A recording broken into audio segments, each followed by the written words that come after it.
सबको जय मसीह की। हमारा नाम राजकुमार पटेल है। हमारा गांव बभनपुर में है और हमारी पत्नी कंचन है। हम लोग जब मसीह में नहीं थे तो हमारे घर में बहुत ज़्यादा परेशानी थी। मैं बहुत ज़्यादा यानी कि दुष्टता करता था। ये हमारी पत्नी है, पत्नी से ज़्यादा विरोध था। लड़ाई झगड़ा हमेशा पत्नी में होता रहता था और हम बहुत ज़्यादा नशे में अपना जीवन व्यतीत करता था। बहुत ज़्यादा नशे में हमारे अकाउंट में 1,75,000 था।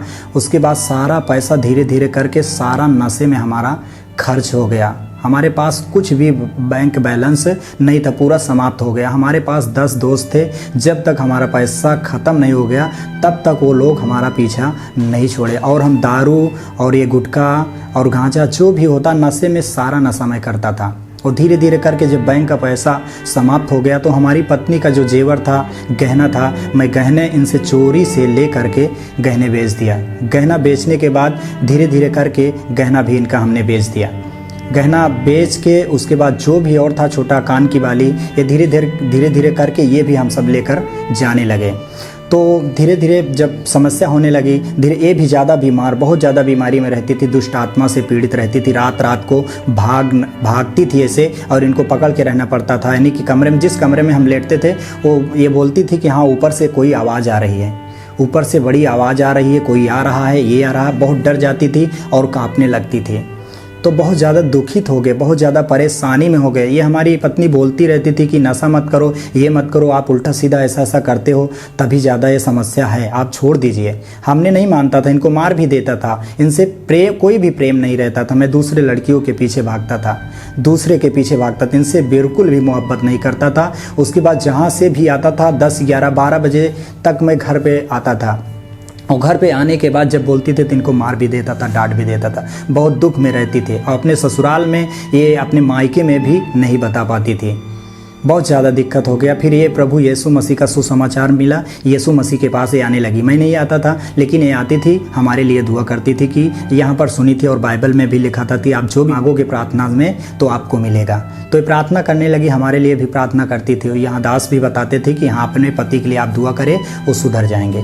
धीरे धीरे करते ऐसे धीरे धीरे समस्या जब ये आने लगी तो इनकी समस्या सब समाप्त हो गई धीरे धीरे। और उसके बाद हमारे लिए, हमको भी कहने लगी कि आप भी चलिए। मैं भी आता था तो इनको छोड़ करके यहीं बगीचे के पास दारू पीकर बैठ जाता था और चर्च में मैं नहीं जाता था। तो ये प्रार्थना करती थी। इनकी प्रार्थना के द्वारा प्रभु ने हमें आशीष किया। मैं भी जाने लगा, हम भी आश्रम में जाने लगे और बैठकर जब वचन सुनने लगे तो धीरे धीरे करके हमारे अंदर जब वचन आया, वचन जाने लगा। हर एक जो दुष्ट का स्वभाव था, नशे का, बेविचार का, हर एक सारा स्वभाव हमारे अंदर से निकल गया। जब मैं वचन सुनता था, वहाँ पर चर्च में बैठकर सुनता था तो वहाँ पर रोते हुए वचन को सुनता था।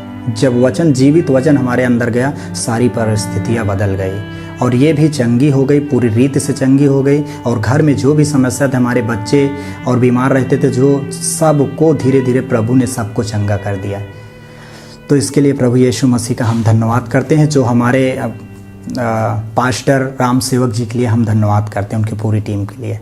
यीशु के नाम सबको जय मसीह।